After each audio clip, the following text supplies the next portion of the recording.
Tudo na paz, irmão Alex aqui para dar continuidade, que o Criador Eterno possa estar nos abençoando grandemente. Eu vou tentar, pessoal, em breve fazer uns vídeos com slide, para que nós venhamos estar acompanhando assim, o canal dar uma modificada, né? Espero que dê tudo certo. Então nós estamos fazendo a citação desse livro, O Cristianismo através do Século, uma história da Igreja Cristã. Beleza, pessoal? E hoje nós estamos num capítulo aqui bastante interessante que fala os inimigos da fé. Né? E isso é bom nós sabermos, porque é uma doutrina, um ensinamento antigo, né? Em 1809, entendeu? Já começavam a ensinar isso. Né? Então, aqui no capítulo está colocando como os inimigos da fé. E aí você vai entender que, de fato, isso aqui tenta, de todas as formas, fazer com que nós perdemos o foco ou perdemos a fé. Beleza? Então, vamos lá. Criacionismo versus evolução. Se as críticas filosóficas... Pessoal, essa palavra aqui é interessante. Filosófica, filosofia. Toma cuidado. Grande parte desses movimentos veio da filosofia. Praticamente todos. Literária, histórica da Bíblia, destruíram a fé nela como revelação do Eterno. E se o materialismo criado pela Revolução Industrial produziu uma indiferença em relação à vida futura, as ideias de Charles Darwin, em 1809 a 1882, e seus sucessores suscitaram a crença de que não havia uma coisa como o pecado, ou que o pecado era apenas o resquício do instinto animal do homem. Então, é importante a gente salientar aqui que Darwin ele trouxe essas ideias, né, e os seus sucessores, né, continuaram, creram, acreditaram, né, na ideia dele e começaram a disseminar, como dissemina até nos dias atuais. Embora a evolução como doutrina filosófica remonta ao tempo de Aristóteles, olha aqui, vou enfatizar novamente, doutrina filosófica. Né? Então, cuidado com essas doutrinas filosóficas.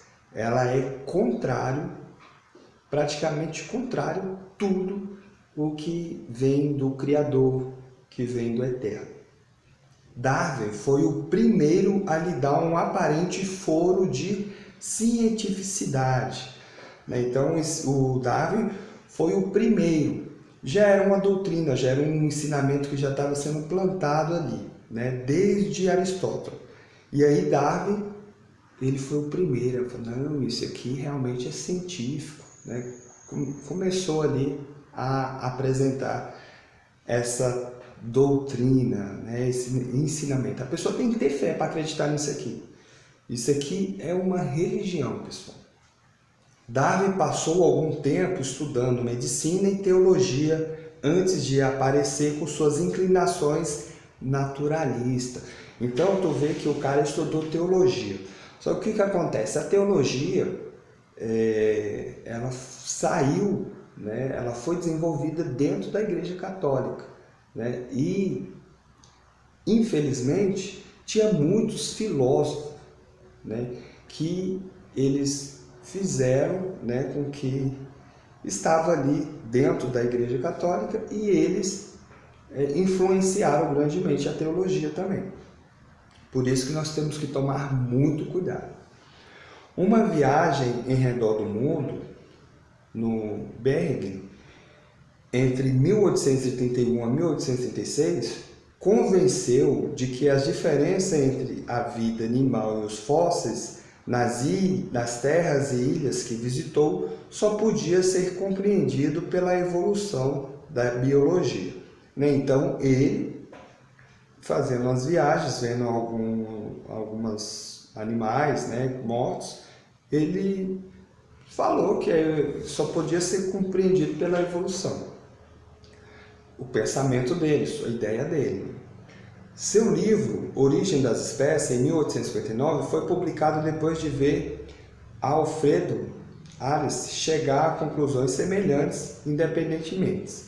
Então teve outro que com certeza já tinha contato com a filosofia e com a doutrina de Aristóteles, né?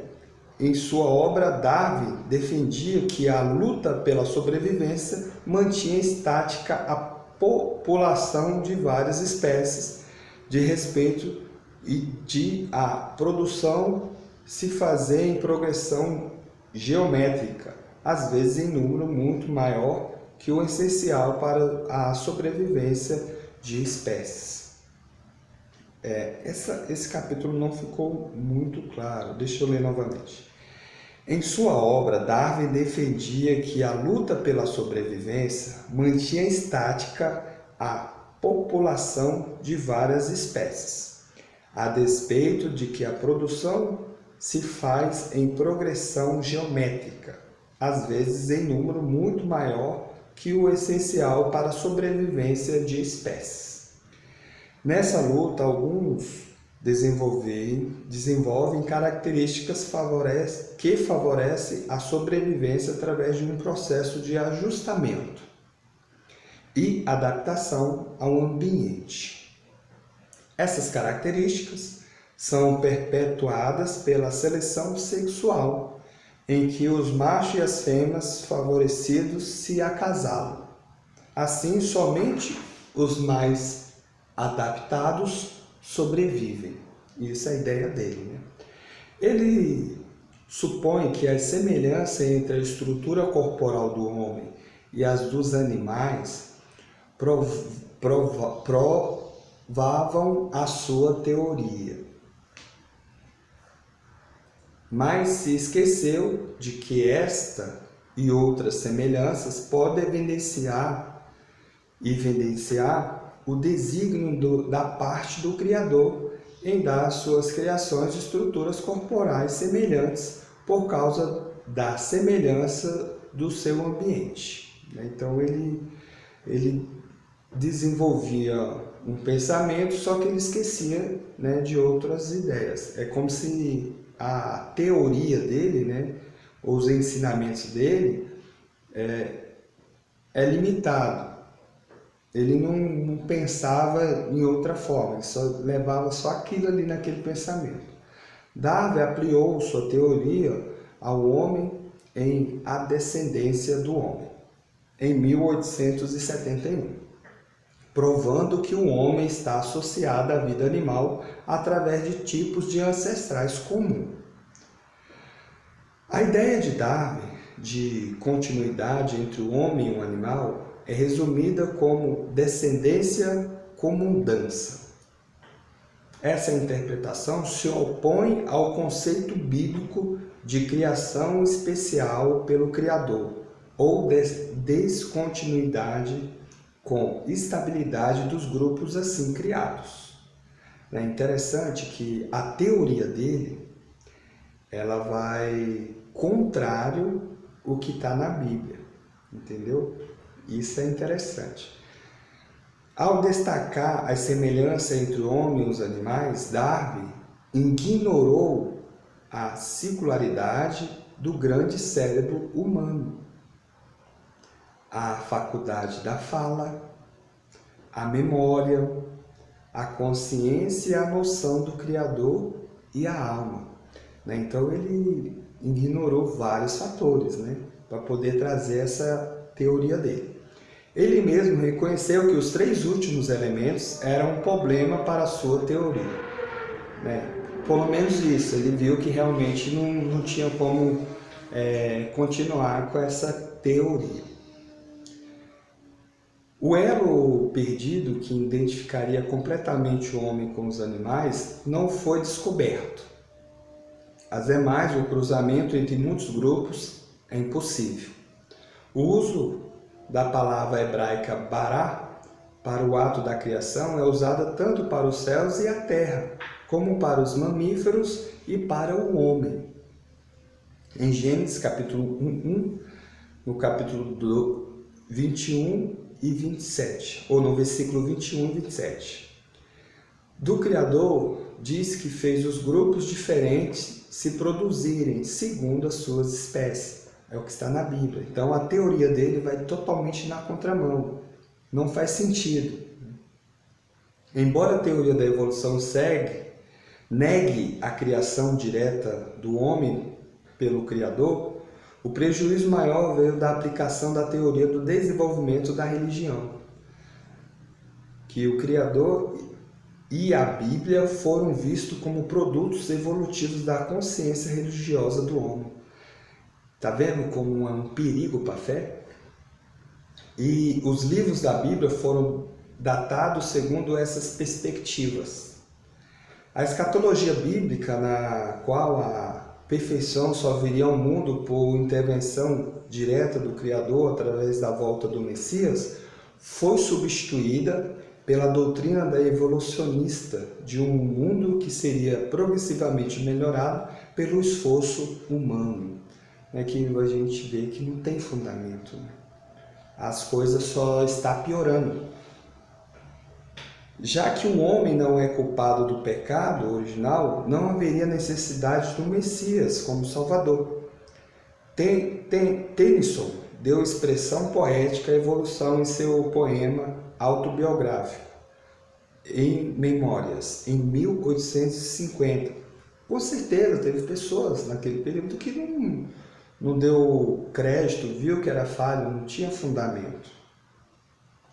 Só que é interessante que muitas coisas que surgiu eram pessoas influentes, pessoas que tinham famílias ricas, pessoas que eram influentes nas faculdades, e aí começaram a disseminar, né, essas doutrinas, esses ensinamentos, né, para poder também atacar, né, os ensinamentos bíblicos que narrado ali, que historicamente você vê em outras culturas, em outros povos que não tiveram nem contato com a Bíblia, falando sobre a criação, né, que o primeiro homem veio do barro, né, veio da argila.